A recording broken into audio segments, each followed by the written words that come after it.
guys, welcome back. Happy New Year, and we are going to be talking about the best books that I read in 2023. This list is actually going to be kind of small because I didn't have the greatest reading year and I didn't read a whole lot of books. My goal was to read 100 books and I only read, about midway of the year, I reduced that to 75 books and I still have not even gotten close to my goal. I only read 38 books in total. And a lot of them were not really that good. On the flip side, that also makes this one of the easiest years to really pick the very best selection. So I have 5 of the best books that I read this year and 4 honorable mentions. So I'm gonna go ahead and start towards the beginning of the year with Game of Thrones by George R.R. Martin. I actually completely forgot that I had read this year. I thought I had finished reading this last year, but this year just seemed like it was so long.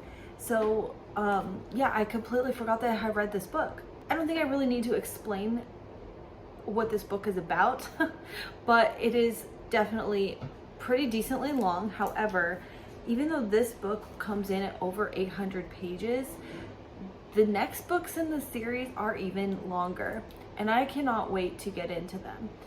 This book is actually not even just a 2023 favorite, it's probably an all-time favorite. Also, I really apologize. It is really cold out and the heater keeps kicking on and there's just nothing I can do about that noise, so I'm really sorry. Anyways, the writing style, just the way he writes is just so incredible. Whenever I explain why this book is just amazing, it's because he can really write very compact sentences that say a lot and describe a lot in one sentence. And he really gets that balance where he can describe something in such rich, unique details, but you would not consider his writing overly flowery. When I think of something that's overly flowery, it's like really long descriptions. And while that can be really nice and interesting and descriptive, this just goes to show that you can achieve that same descriptive writing in a lot less words. Also, the dialogue is amazing. It's so incredibly natural, and I just cannot rave about this book anymore. And it's ridiculous that I didn't just go into the next book and the next book. I had just set last year's reading goals very meticulously, where I was reading for a lot of different groups and book clubs, and I don't know why I wasn't just like binge reading this series. If I had just binge read this, my whole reading year might have gone a hell of a lot better. So that is Game of Thrones. That's the first book that was the best, and I gotta grab the other book. The next book on this list is House of Hollow by Crystal Sutherland. I guess I kind of have a darker, morbid side when it comes to my reading taste. I really love books like this one. This was not a perfect book, but it definitely had me hooked and I ate it up. I loved it so much. This is about 3 girls who go missing when they are children. And then one day they turn up with no memories of what happened to them. They're all acting really weird, and there's some very significant things that are different about them. When they get older, the oldest daughter goes missing again. And so the other 2 siblings are trying to figure out what happened to her. And while they're trying to figure this out, they are uncovering the secrets of what happened when they went missing. This is definitely more of a horror story. It has a lot of strange, eerie, gruesome vibes that are kind of folky. This is a really short book at under 300 pages. It doesn't exactly follow 2 different timelines, but you kind of jump from the past to the present as you're kind of putting things together. The next one on this list is rather an entire series. I've seen this meme that says something to the effect of like, when you go book shopping and you buy the whole series, it's really like buying one book, right? And sometimes it feels like that. But I ended up binge reading this entire series. I ended up picking it up because of my older sister told me it was a really good story. And sure enough, it was a total blast to read this. It was really fun, fast-paced, clever, and witty. They are also not by any means perfect books. I'm gonna put some of these other ones down. This story follows a girl named Avery. She gets an inheritance of a multi-billion-dollar estate. including any business investments, a nonprofit organization, the mansion, and various vacation homes all over the world. Absolutely everything is left to her, who is a seemingly total stranger to the family. Meanwhile, the immediate family is all but disinherited. We have Mr. Hawthorne's children. So he's got 2 children and 4 grandchildren, and they're all but essentially disinherited.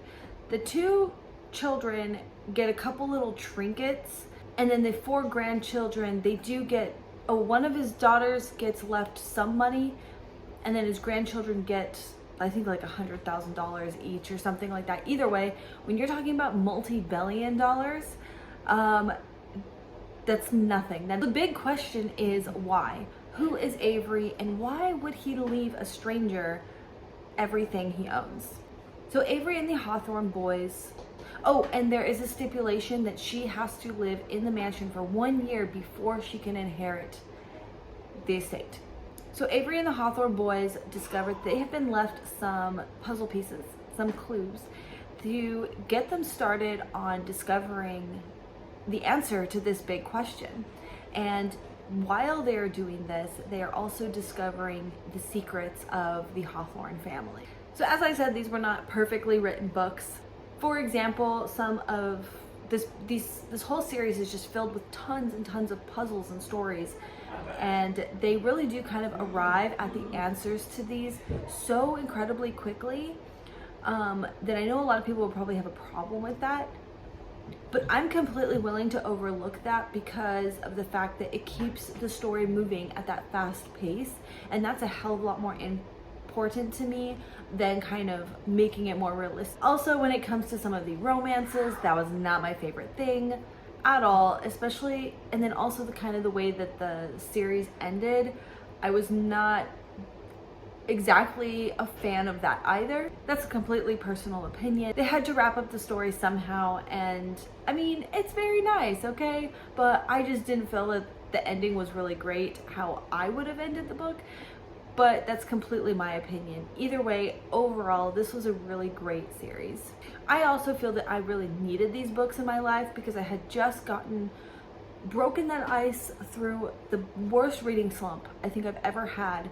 And this really helped me keep up that momentum. And I also felt that the way that the mansion was, the mansion itself had so many different puzzles and Easter eggs and hidden passageways, and I have definitely felt that in some books they kind of allude that the house is like this, but you don't actually get to explore it on the page. You just know that it's there, and that is not the case for this. You get to go through all the like hidden nooks and crannies of the house, and that was really important to me. I really liked that.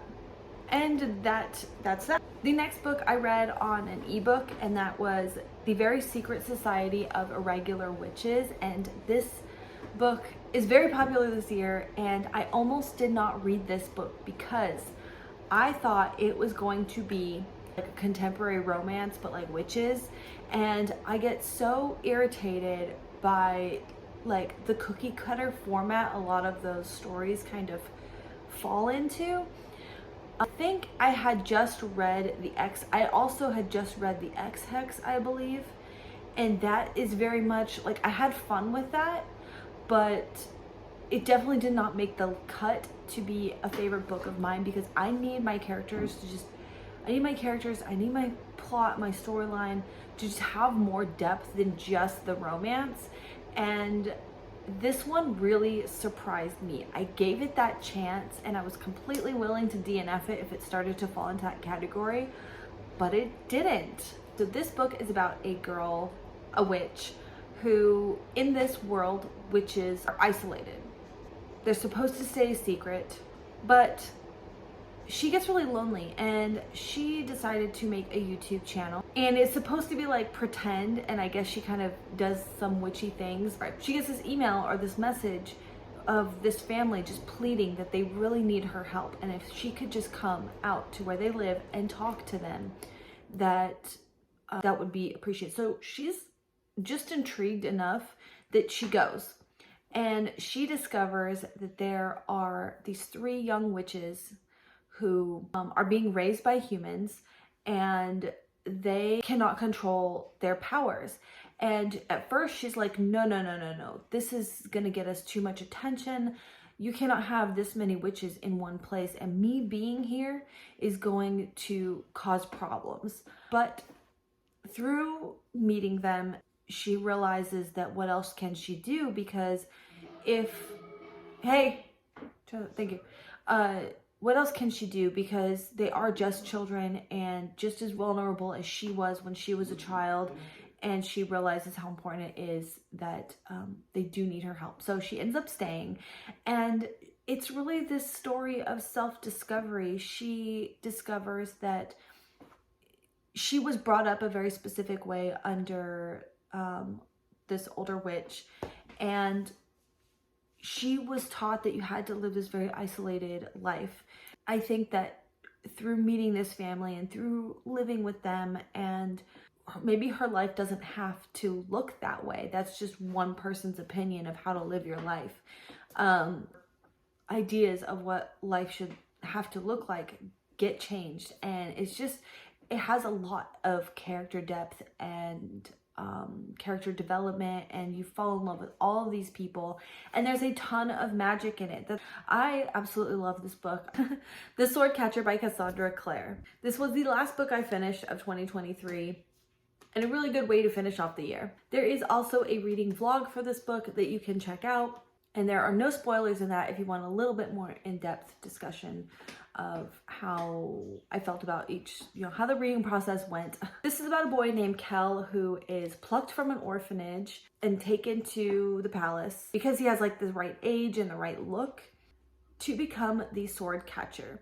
Now, the only way I know how to describe what a sword catcher is basically like a stunt double for the prince. So every prince is given a sword catcher at the age of 10, and they grow up together. They do everything together so that they can seamlessly, so that Kel can seamlessly be the prince in any situation whenever it calls for his duty.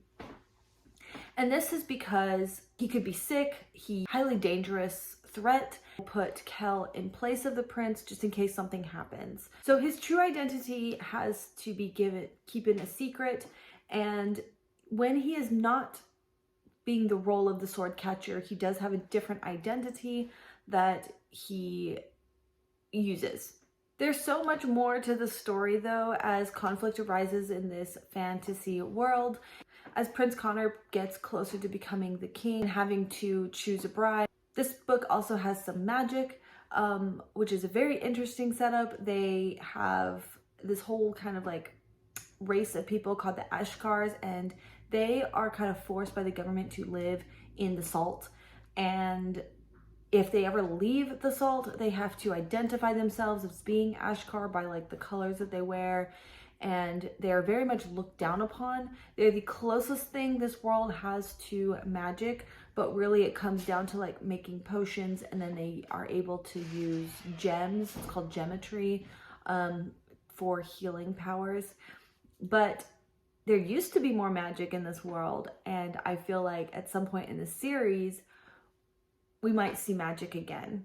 I really love this book. It also goes to prove that Cassandra Clare can write other things other than the Shadowhunters books. This is considered her first adult fantasy, and I wouldn't say that there's a lot of like adult content, not like Sarah J Maas, like with the graphic sex scenes. There is more adult content in the way that like they are adults, the boys go out and party at this brothel, and then also just kind of it feels more mature. Our characters feel a little bit more mature. The only thing, and I realized this after I made my vlog, the only thing I would wish for more in this book is that we would have some sort of humorous element.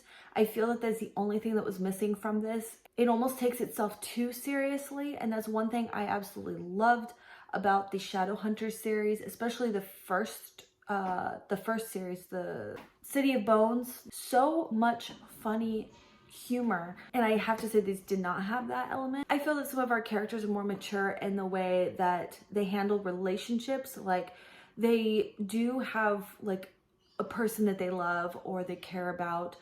The way young adult kind of handles love and relationships is like they kind of just cling on to that person, and that's their only one person, and they, you know, endlessly pine for them, or they start up that relationship and nothing matters. Everything that keeps them apart, they do not care. They will find love no matter what. And that is what happens in young adult. And this does not have that. You have people who are in love with people, but they know that they cannot be with that person. So they're there. They exist. They talk. They protect each other in certain ways. That kind of element, I feel, brings a maturity level to the characters as well. That's everything I have to say about this book. It was really, really good. And I cannot wait till the next book comes out. I haven't even looked it up. My husband actually did pre-order it. So that's nice. Now moving on to the honorable mentions, we have The Snow Child. I don't actually have this book. I thought I had saved this book because it was really good and I can't stop thinking about it. But anyways, I guess I did unhaul it because it probably, as much as I liked it, I don't think it's a book that I would just reread. It stuck with me. This is actually a retelling of a Russian fairy tale about an old woman and an old man who, I guess, adopt a snow child. Or no, they make a child out of snow and they come to life and they adopt this, and then that child comes to life and then they can have a happy family.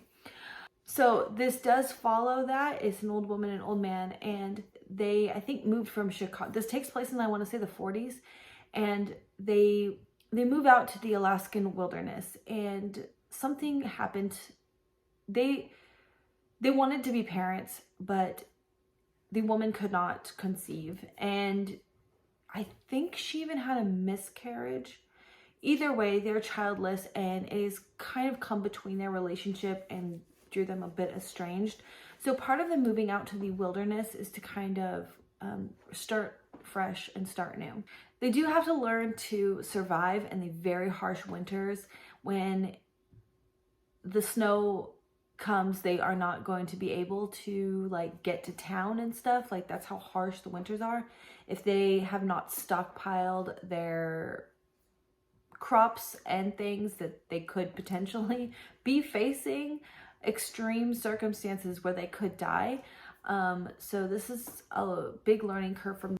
They also have some neighbors, the closest neighbors, they're still really far away, kind of help them through all this. But one day the woman is feeling more hopeful and she goes out and she builds a snowman. She put like a hat or something on the snowman, and then the next thing she knows there's a scarf, and she's like, what? I didn't do that. And then she starts seeing this little girl, and she's very, very elusive. She won't talk to them. So is this little girl the snow child? This book was so good. It's sad. It's very, very sad. And it has this overarching like atmosphere, quietness, and melancholy to it. And it was a really good book. The next honorable mention is A Little Life by Hana Yanagihara. This is difficult because I couldn't exactly put this on a favorite books list because it just deals with so many unhappy things. I don't feel happy reading this book, but it sticks with you. It is such a powerful book that I feel like you have to talk about it. This was a big part of my reading experience this year. It took me a lot of months to read it. I annotated it a lot, and that was really fun to annotate it. This is also another book I've done a full vlog on. So this is mostly about a boy named Jude, but it's about his 4 friends. It starts out with his 4 friends that he meets in college, and they have a very strong relationship. They are roommates for a lot of years, and then they go off and do their own things. But Jude is kind of their center pole, and I don't know if that's the right terminology. It seemed like it was right to say that, to describe him as that in the moment. But Jude, you learn, has obviously been through a lot of stuff. You learn that he kind of self-harms. He does not talk about what happened. For all intents and purposes, he is normal, he's successful, he's very intelligent, and but he does have this thing where he is hurting himself, and people don't just do that. Obviously, they're dealing with some stuff. So he's got a couple of his friends. Oh, he also is crippled, and he does not explain why or how he became that way either. And as the book goes on, you learn more and more things about what happened to him and all the different ways that he hurts himself, not just self-harm. Yeah, not only is this only about Jude, it is also about his friends. It is also about, I feel like it's a very deep character study. So if you're a very character-driven person, you might really appreciate that. Another part of this book that I really enjoyed is the writing style. Hanayagahara's writing style in this is absolutely beautiful, and I think that if it was not for her writing style, there's no way I could have gotten through it.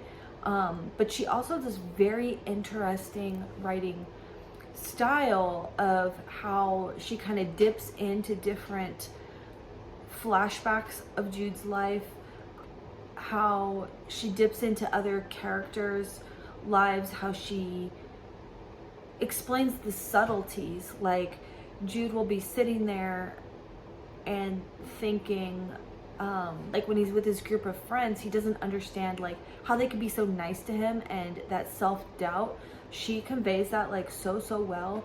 I know this book has been criticized a lot about just like being like torture porn or whatever, but I think that this has a very important place in our world as well because of something that happens in here. And when I think that it does, these stories are real, these kinds of things happen to people, and maybe it offers a different perspective to mental health and to perceived normal. Editing self here, what I really meant to say, what I think the most important message overall from this book is that we know childhood traumas and these things that happen to children happen, and we know that there are industries that take the children away from these situations, but this highlights what this kind of trauma can do to a children and how it reverberates through their entire life and affects their adult life. And I feel like that concept is not talked about enough. And how close Jude protects his secrets and his shame is eating him alive. That's something else where we all know that mental health is so hard. People get misdiagnosed, people don't get the help that they need, they can't afford the right help. There is not enough help. Even in my own family, we can afford it. We have amazing mental health coverage with our insurance, but we cannot find the right doctors. They make it so confusing what different types of counselors, therapists, psychiatrists, what they do, what specialties they offer, what age groups they offer. Very, very difficult to get into. People who are really busy in their lives too, they don't have the time to do all the research and figure out what all this stuff even means. And there's just so many roadblocks in even getting to that point where you realize, I can't do this on my own, I need help. And I feel like that's why this book is really important. So anyways, I could keep talking about this book. This book definitely was really good. It's definitely very difficult, and it's very powerful. The very last book on honorable mentions is Fall of Ruin and Wrath and by Jennifer L. Armentrout. It's an adult fantasy romance that my husband gifted me, and I'm not gonna lie, I was I don't know about this one, because when it kind of poses itself as like romance fantasy, I expect it's going to be a completely smutty book where there's like these graphic, cringy sex scenes on every other page. But then again, Jennifer L. Armentrout can write characters that you really love, and she can write really good intimate scenes that have a lot of that like tension, not just two people who are strangers who just jump on each other. No, like you actually feel the characters' connection and their attraction to each other. This book also was just the pathway to, I really needed this book too, because it was very compulsive, very addictive, and it really helped me break out of that reading slump. And I ate it up. I devoured this book. And it is really good in and of itself. I would say it's pretty reminiscent of From Blood and Ash.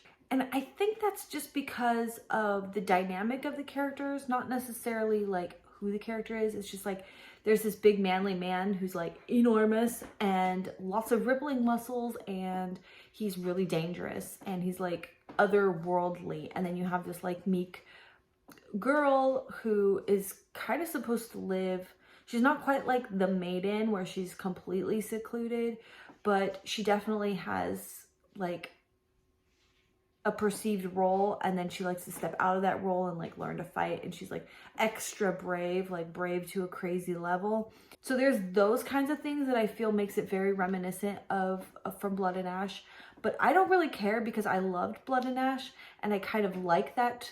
I like that trope, so I did really enjoy this book. And I guess I should actually start talking about what this book is about. This is a world torn apart. This is a world that's been torn apart by the gods. And now these creatures rule the land, and they're called like guardians. They rule the city and they feed on mortal pleasure. So being a primarily romance novel, I think that you can infer what that means. I think that it's also a really interesting flip. Most people feed and kill and name and murder, and they're just like, no, I just want to make you happy. Huh. I do think that in this world is also very misunderstood what that kind of means, because everyone's very afraid of them.